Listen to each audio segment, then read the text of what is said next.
Bonjour, ici Caroline Faubert. Je suis stagiaire aux communications des Prédateurs de Laval. Je suis en compagnie du capitaine David Massé, qui s'implique beaucoup d'ailleurs au hockey, mais qui est aussi propriétaire d'un studio de tatouage et père de famille. Bonjour David. Salut, ça va bien? Ben oui.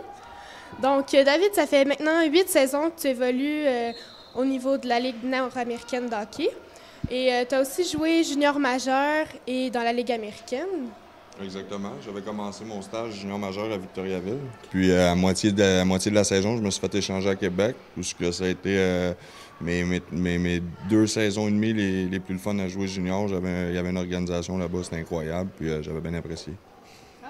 Donc, on dit souvent que l'école est vraiment important, c'est le plus important dans la vie, mais quand on est jeune, qu'on joue junior majeur, est-ce que c'est aussi important pour un joueur que, dans le fond, son but, c'est vraiment d'être joueur professionnel? Mais oui, personnellement, je pense que c'est la chose la plus importante parce que tu sais jamais ce qui va se passer dans ta carrière, que ce soit après ton junior majeur ou si ça marche pas aux États-Unis ou professionnellement, tu sais pas ce qui va se passer. Puis maintenant, tu as besoin d'avoir ton secondaire n'importe où que tu veux travailler. Fait que, justement, je vais passer un message aux gars juniors. C'est la meilleure affaire de finir votre secondaire. Moi, je l'ai pas fait. J'ai parti du junior, j'avais 20 ans. Il me restait un cours à faire au secondaire. Puis je m'étais dit, c'est pas grave, je vais le refaire quand je vais revenir. Puis ça fait 8 ans que je suis revenu, puis j'avais pas commencé à le faire. Fait que c'est ça. Mais oui, c'est très important. Et maintenant que tu joues, tu as une famille, tu as un travail, comment tu concilies tout ça ensemble? Comment tu fais pour que ton temps soit bien réparti? Ben, je suis chanceux dans cette situation-là parce que justement, j'ai ma propre shop de tatou. Fait que, puis ma shop, elle rouvre à 1 heure l'après-midi. Fait que ça prouve que mes tatoueurs sont un petit peu paresseux, mais bon, c'est pas grave. Puis moi, j'ai mes 2 enfants aussi le matin. Fait que je peux aller les porter à l'école. Eux, ils commencent à 8h30.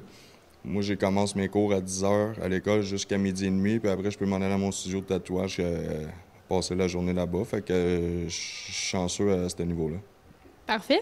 Puis aussi, comment si tu joues un mauvais match ou vous avez une défaite, peu importe, là, c'est pas un bon moment pour toi, est-ce que c'est facile de revenir à la maison ou tu rapportes tes sentiments ou C'est sûr que la personne qui paye le plus le prix là-dedans, c'est ma femme.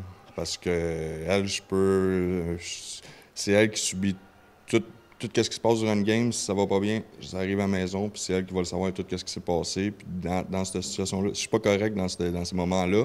Sauf que 5 minutes après que je sois à la maison, puis j'ai expliqué ce qui s'est passé, puis tout, puis je regarde mes 2 filles, je me dis qu'il y a des affaires pires que ça dans la vie. Fait qu'on tourne la page, puis on sait qu'on a un autre match la semaine d'après ou le dimanche qui s'en vient. Fait qu'on essaie de se racheter là.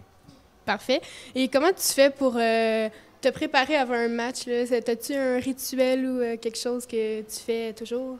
Ça, oui. Ça, après, surtout les matchs du vendredi, c'est là que j'ai le plus de rituel, puisque le dimanche, j'ai mes enfants, puis tout, fait que je peux pas faire ce que je fais d'habitude. Mais le vendredi, moi, je me lève, je vais porter les enfants, je reviens chez nous, je mets de la musique dans le salon, je mets de la musique dans la cuisine. Je sais pas pourquoi, j'ai besoin d'une ambiance de musique, de son ou quelque chose.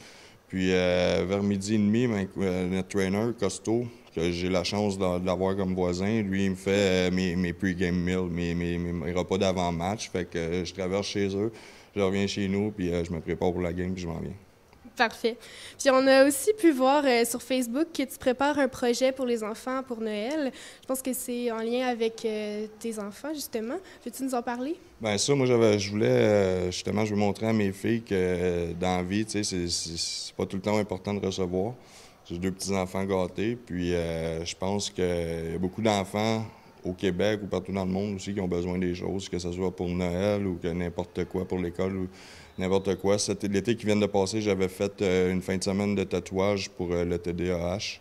On avait remis l'argent en personne à la fondation. Puis cette année, dans le temps de Noël, moi, le studio de tatou, puis je sais que les prédateurs, ils passaient le mot aussi. Je ramassais des jouets pour les enfants défavorisés, des conserves, puis tout. Puis pour aller leur porter dans le temps de Noël avec mes filles, puis montrer que la vie, c'est pas tout le temps, c'est tout le temps le fun. OK. Puis comment on fait si on veut t'aider à te donner ça? Comment ça fonctionne? Mais ça, moi, sur mon Facebook, vous pouvez me retrouver.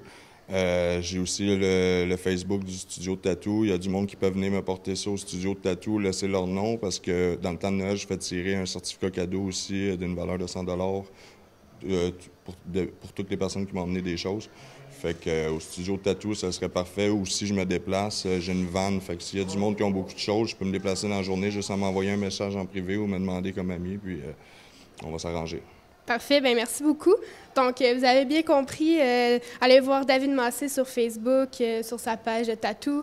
Ça va me faire plaisir de ramasser vos jouets pour les enfants défavorisés.